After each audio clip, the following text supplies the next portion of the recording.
કે 2000 રૂપિયા તમે ખેડૂતોને આપ્યા એ તો ઠીક કર્યું, સારું કર્યું, ખેડૂતોને સીધા પૈસા મોકલા, પણ રકમ બહુ મામૂલી આપી.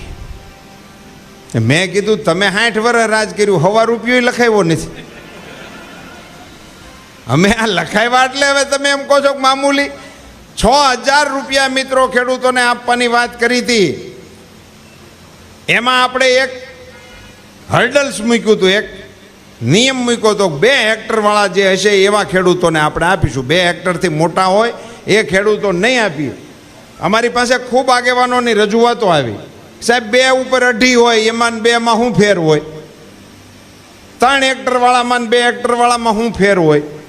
હા, તમે 8 દૂર કરો, એ બધા હરખા જ છે, એમાં બહુ લાજો ફેરફાર નથી.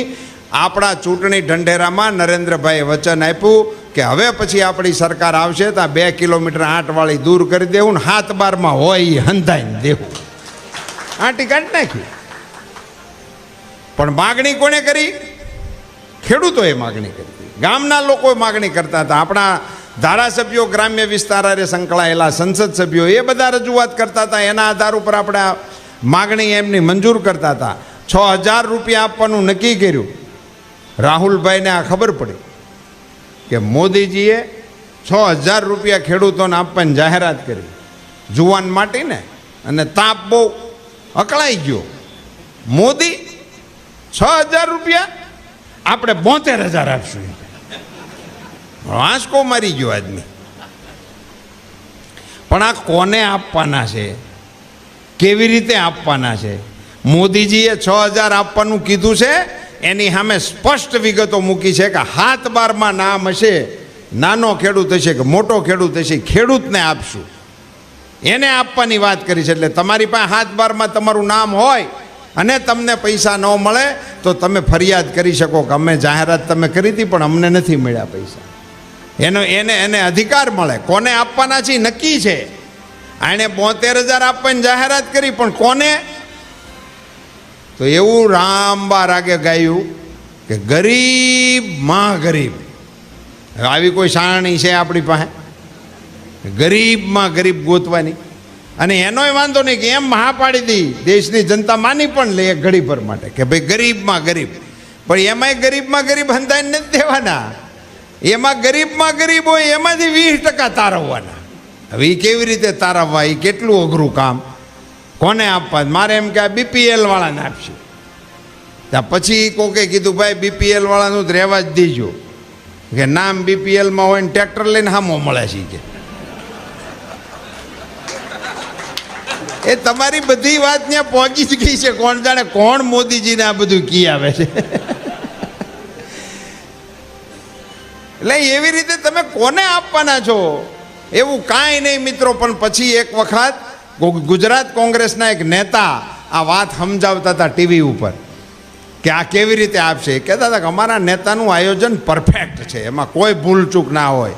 12000 રૂપિયા જેની આવક હશે એની કરતાં ઓછી આવક જેટલાની હશે એમાં ઘટતી રકમ અમારી સરકાર આપશે અને એને 12000ની આવક કરી દેશે. એટલે હું ગોતણે સીડ્યો. મેં કીધું આ 12000થી ઓછી આવકવાળા કોણ હશે? 12000થી ઉપરવાળાને તો કાંઈ આમાં નાવા નીચોવાનું નથી. એટલે મારી સામે બેઠા છે, એણે જ કાંઈ વિચારવાનું લગભગ નથી આમાં. પણ 12000થી ઓછાવાળા કોણ હોય? તો મને ઓલા મનરેગાવાળા યાદ આવ્યા. 300 રૂપિયા એને મળે છે, મનરેગામાં નામ લખાઈ આવે ને એને. તો એની આવક કેટલી થાય? 300 રૂપિયા લેખે 10000 થાય. એટલે 10000 એ એમાંથી બાદ કરવાના. એટલે 12માં 10 બાદ કરો તો 2 વધે. એટલે કહેવાના 72000, દેવાના 2000. કેવી ચીગમ હાઈ ક્લાસ! નો ગળે ઉતરે, નો થૂકાય. આવી ચીગમ આપીને લોકોના મત લેવાની કોશિશ કરનારી કોંગ્રેસને મિત્રો હું નરેન્દ્રભાઈ વતી આપ સૌને 1 અઠવાડિયા સુધી એના વિકાસની વાત કરી શકું. 1 અઠવાડિયા સુધી, આ ચૂંટણી સભા સુધી નહીં. સાહેબ, આપણને કે દિવસે ખબર હતી કે આપણા વ્યક્તિગત સુખ દુઃખની અંદર પણ ભારત સરકાર ભાગીદાર થાય? એવું આપણે કોઈ દિવસ વિચાર્યું નહોતું. આપણા ઘરમાં એટેક આવે, આપણા પરિવારમાં કોઈને એટેક આવે, આપણે એને દવાખાને લઈને જાય, અને દવાખાને લઈને જાય તો જે દર્દી હોય એની સારવાર તો ડૉક્ટર કરે, એને એટેકમાંથી બચાવે, એને સ્ટેન્ટ બેહારે, બાયપાસ કરે, આ બધું કરે, અને પીડા થતી હોય તો એની પીડા બંધ કરે, ત્યાં સુધી બધું હરખું હાલે. પણ જેવું એ એટેકની સારવારનું બિલ આવે તઈ એની હારે જે ગયા હોય ને એની ઉપર એટેક આવે, એના કુટુંબ ઉપર એટેક આવે. આની ચિંતા આ દેશના કોઈ રાજકીય પુરુષે નથી કરી મિત્રો.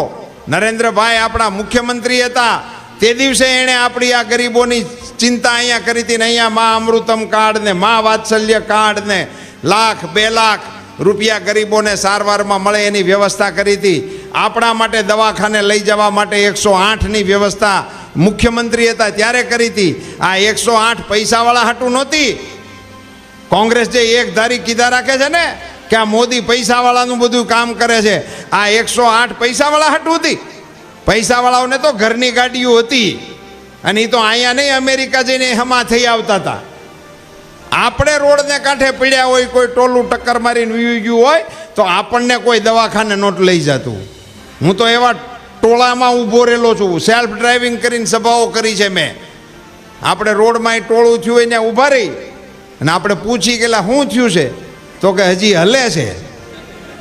અરે હલે છે તેને દવાખાના ભેળો કરો, હમણાં બંધ થઈ જાય. પણ કોઈ લઈ નહોતા જતા.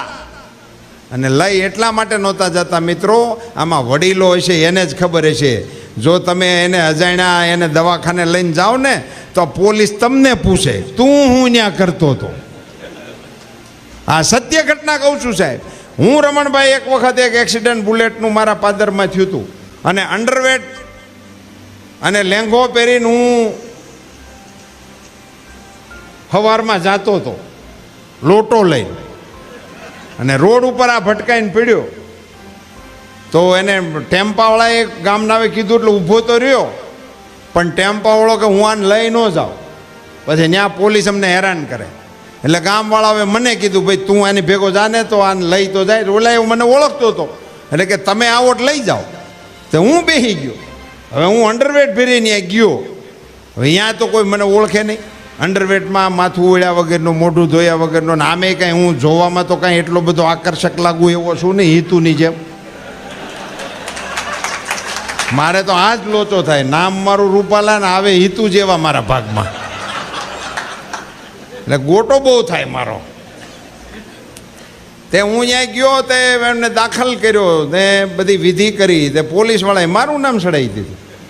સાહેબ મને 18 તારીખ પડી કોર્ટની એમાંથી નીકળવામાં. ત્યારે મને સમજણ પડી કે મેં ભટકાવ્યો તો કે હું લઈને ગયો તો આને. યા રમણભાઈએ જે કહ્યું ને કે 95માં અમારી સરકાર આવી સાહેબ, ત્યારે આપણે આ બધા કાયદાને કાઢી નાખ્યા અને હવે તો દેવદૂત જેવી 108 તમારી સેવામાં આપણે મૂકી છે. ગમે ત્યાંથી 108 ડાયલ કરો, 10 મિનિટમાં દેવદૂત જેવી ગાડી આવે ને તમને સારવાર ઠેકાણે લઈ જાય. આ વ્યવસ્થા નરેન્દ્રભાઈ કરી હતી. અને એમનો ભાવ એ વડાપ્રધાન દેશની જનતાએ એને બનાવ્યા, પણ ઓલો મૂળ ભાવ અહીંનો જે મુખ્યમંત્રી તરીકે ગરીબોને મદદ કરવાનો હતો ને એ વડાપ્રધાન તરીકે એને યાદ હતો. એટલા માટે દુનિયાની સૌથી મોટી સ્કીમ આયુષ્યમાન 5 લાખ રૂપિયા 50 કરોડ નાગરિકો માટે એમણે વ્યવસ્થા કરી. અડધું હિન્દુસ્તાન આવ્યું મિત્રો એને માટેની આ વ્યવસ્થા. અત્યારે હું તમારી સાથે ભાષણ કરું છું ત્યાં સુધીમાં 50 લાખ કરતાં વધારે દર્દીઓએ આનો લાભ લઈ લીધો આ દેશમાં. એવી યોજના આખું અમેરિકા, આખું ઓસ્ટ્રેલિયા અને આખું યુરોપ એ બધાની વસ્તી ભેગી કરો ને તો આપણા આયુષ્યમાનના લાભાર્થી કરતાં ઓછી છે. એવડી યોજના બનાવી સાહેબ. નરેન્દ્રભાઈની કામ કરવાની પદ્ધતિ જ આ છે. આ દીપસિંહભાઈ આપણા સંસદ સભ્ય છે, પણ હું તો અગાઉના સંસદ સભ્યોની ચૂંટણીઓમાં આવી ગયો હતો. અહીંયા લંકેશ હતા આપણા, એ અહીંથી ચૂંટણી લડતા હતા. એની પછીના આપણા મહેન્દ્રસિંહ હતા. આ બધા સંસદ સભ્યો હતા ને એને તમે પૂછજો મળે ત્યારે. અરવિંદભાઈની તો હવે તબિયત ઠીક નથી રહેતી, પણ બીજા અહીંયા હોય એને પૂછો તો ખબર પડે. સંસદ સભ્યને વરહે 25 ગેસની કૂપન મળે. તે આખો સંસદીય વિસ્તાર એ એના લોદર તોડ્યા રાખે કે ભાઈ અમારી દીકરી નોખી થઈ છે ને અમારો દીકરો નોખો થયો છે ને એક કૂપન આપો તો એને ગેસનું કનેક્શન મળે. 25 કનેક્શન એક સંસદ સભ્યને એક વરહમાં એમાં આપણોય વાંક હતો. હું તો સામે બેઠેલાનો એમાં વાંક ગણું છું. એટલા માટે કે આ 25 કનેક્શન આપવાની સ્કીમ હતી તો કોઈ દિવસ આપણે સામેથી એવું નહોતું પૂછ્યું કે આ 25 લેખે અમે કનેક્શનવાળા કેદી થઈ.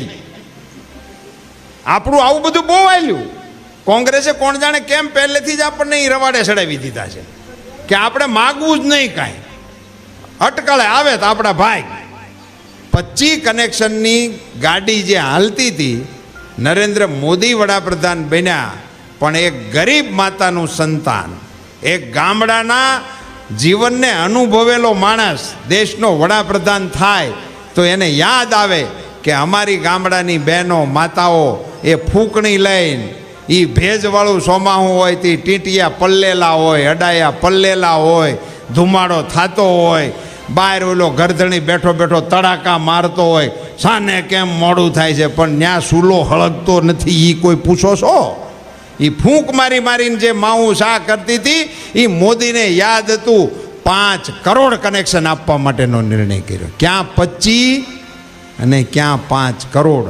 અત્યારે હું તમને એમ કહું છું કે આ દીપસિંહભાઈને મત આપજો, ત્યાં સુધીમાં 8 કરોડને આપી દીધા. કીધા હતા 5, આપી દીધા 8. આ પ્રકારે કામ કરવાની જે નેતામાં હિંમત છે, તેવડ છે, એવો નેતા એ દેશના વડાપ્રધાન તરીકે ફરી વખત બેહાડવાનો આપણને અવસર આવ્યો છે મિત્રો. ત્યારે સામે અહીંયા હું આ ઘણું ઊંડાણનું ગામ હતું, મેં પૃથ્વીરાજભાઈને કહ્યું નીડરમાં રાખ્યું હોત તો ઢુકડું પડત, મારે જવા આવવાનું હેલવું પડે. તો કે ના, અમારે તમને અહીંયા જ લઈ જવા છે, અહીંયા મહાદેવના આશીર્વાદ લઈને પછી તમે આગળ વધો. તે હું તો અહીંયા આવ્યો. પણ મિત્રો અહીંયા હવે પૂછતો જાઓ કે ભાજપના ઉમેદવાર નરેન્દ્રભાઈ છે, અને નરેન્દ્રભાઈ પોતે પણ દેશની જનતાને અપીલ કરી છે કે ભાઈ મને મત આપો, મને આશીર્વાદ આપો અને મને દેશની સેવા કરવાની વધુ એક તક આપો. આવું તમારા ધ્યાનમાં છે જ એવું હું માનું છું. હવે અહીંયા બીજા કોઈ વડાપ્રધાનનું નામ ખરું? હવે લાંબુ ભાષણ કરવાનો અર્થ હું કોઈ છે જ નહીં, તો પછી કોઈ મુદ્દો જ નથી. કોંગ્રેસવાળા ચૂંટણીઓ લડે છે પણ કહેતા નથી કે વડાપ્રધાન કોને બનાવો. એના મનમાં ગલગલિયા થતા હતા, એકલા બેઠા હોય ને એના એ હોય ત્યારે કહેતા હતા કે આપણી સરકાર આવે તો રાહુલજી વડાપ્રધાન થાય, એવું ખાનગીમાં બોલતા હતા. 2 દી પહેલાં શરદ પવાર સાહેબે ના પાડી દીધી કે રાહુલભાઈ એ વડાપ્રધાન પદની હરીફાઈમાં નથી. કોંગ્રેસ પાર્ટીએ ઢાંકણીમાં ઢૂંહા લઈને ડૂબી મરવું જોઈએ. જે પાર્ટીએ હવાહો વરહની પાર્ટી થઈ, જેણે 60 વર્ષ હિન્દુસ્તાનનું રાજ કર્યું, એકના એક ઘરમાં 50 વર્ષ સુધી વડાપ્રધાન પદું રાખ્યું, એના એ કુટુંબનો કુળદીપક, એ કોંગ્રેસનો રાષ્ટ્રનો પ્રમુખ હોય, એ વડાપ્રધાન પદની રેસમાં છે કે નહીં એમ એની પાર્ટીવાળા નહીં, બીજા ના પાડે છે. અને હજી સુધી 48 કલાક થઈ ગઈ, કોઈ કોંગ્રેસવાળો ઉંકારો નથી કર્યો. મારી આગાહી છે મિત્રો કે આ ચૂંટણી પતશે ને એટલે કોંગ્રેસ પાર્ટી પણ પ્રાદેશિક પક્ષ જેવી પાર્ટી થઈ જવાની છે. હવે એનો કોઈ ભાવ પૂછવાનો ને. તમારી પાસે વડાપ્રધાનનો ઉમેદવાર નથી તો પછી તમે ચૂંટણી લડીને શું કરો? સંસદ સભ્યની ગ્રાન્ટ વેચવા હાટું તમને ત્યાં મોકલવાના? હા, હું કઈ હાથે માઠમનો જુગાર છે બિલન હાલે? બિલનનું આણી કોઈ સલણ ખરું નથી. માતાજી તમને સુખી રાખે. અમારી બાજુ બહુ છે, આંધળું જ હાલે. પણ અમારી બાજુ લોકોએ કહી દીધું છે કે આ વખતે આને કોઈ ખોલામણ દેવાનું નથી. આવી સ્થિતિમાં તમારી પાસે નેતા નથી, નિયત નથી, અને આપણી પાસે તો દુનિયામાં ડંકો વગાડે એવો વડાપ્રધાન આપણો ઉમેદવાર છે. મિત્રો, એને મત આપવાના છે. આપણો ગુજરાતનો વડાપ્રધાન થાય. અને ગુજરાતી તરીકે મિત્રો તમને યાદ કરાવું કે આઝાદીના સમયે આ દેશની અંદર મહાત્મા ગાંધી અને સરદાર વલ્લભભાઈ પટેલની જોડીની જમાવટ હતી હિન્દુસ્તાનમાં. આઝાદી પછી આટલા વર્ષે બીજી જોડ પડમાં આવી છે, નરેન્દ્ર મોદી ને અમિત શાહ. એનો જમાનો અત્યારે હાલે છે. એ ગુજરાતીઓ તરીકે આપણે સૌએ વિચારવાનો સમય આવ્યો છે. એ જોડીને મજબૂત કરવા માટે સાબરકાંઠાનું કમળ એ જીતી જાય એને માટે મેં આ તડકો નથી લીધો. અગાઉ ક્યારેય નો ચૂંટણીઓમાં જીત્યા હોય મિત્રો, એટલી બહુમતીથી આ વખતે જીતાડવા પડે એટલા માટે કે આ કોંગ્રેસે આ વખતે એવી ભૂલો કરી છે મિત્રો કે આપણા દેશના જવાનો સરહદ ઓળંગીને દુશ્મનની ધરતીમાં ઘૂસીને આતંકવાદીઓને મારે, એ જવાનોને સલામ મારવાને બદલે એના પુરાવા માગવાનું પાપ કોંગ્રેસના નેતાઓએ કર્યું છે. એનું પાપ કર્યું છે મિત્રો, એને સજા કરવી પડે. કાશ્મીરમાં આપણા જવાનો મોતને મુઠ્ઠીમાં લઈ આતંકવાદીઓની સામે લડે, ત્યાંના લુખ્ખાઓ એની ઉપર પથ્થરમારો કરે છે. તમે બધા દ્રશ્યો ટીવી ઉપર જોવો છો મિત્રો. આ સેનાને કાશ્મીરમાં કામ કરવા માટે આપસા નામનો એક કાયદો છે. એ કાયદાના આધાર ઉપર આપણા સેનાના જવાનો ત્યાં કોઈને પકડી શકે, અટકમાં લઈ શકે, એની તપાસ કરી શકે. કોંગ્રેસે એના ચૂંટણી ઢંઢેરામાં એવું વચન આપ્યું છે કે અમારી સરકાર બનશે તો આપસાનો કાયદો કાઢી નાખવામાં આવશે. હું સાબરકાંઠાની આ પાણાદાર ધરતી ઉપરથી કોંગ્રેસને પ્રશ્ન પૂછવા માંગુ છું કે તમે આ ચૂંટણી ઢંઢેરામાં જે આપસાનો કાયદો કાઢી નાખવાનું વચન આપ્યું છે, એની માગણી તમારી પાસેથી કોણે કરી એની જાણ દેશની જનતાને કરો. તમારી પાસે માગણી કોણે કરી કે આ કાયદો અમને કઠે છે, આ પાણા મારે છે, એની તરફેણમાં કાયદા કરવાના છે કે પાણા મારે છે એને સર્વિસ કરવી જોઈએ, હારીપટ કરવી જોઈએ? તો આપસાનો કાયદો લાવવાની વાત કરનારી કોંગ્રેસને સજા કરવા માટે 23મી તારીખે મતદાન કરો એવી વિનંતી કરવા માટે આપની વચ્ચે આવ્યો છું.